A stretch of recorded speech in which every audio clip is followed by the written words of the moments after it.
Goeiemôre, Dok Met wat praat. Een ding is baie seker, ons kan in ons lewens nie sonder die teenwoordigheid van God in ons lewens beweeg nie.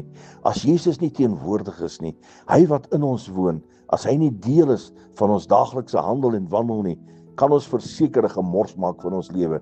Dan gaan goed nie uitwerk nie. Maar as die koning teenwoordig is, en sy teenwoordigheid is oorweldigend oor jou, kan ek jy verseker, dit gaan wonderlik wees, dit sal goeie tye wees, maar maak seker, sy teenwoordigheid is met jou.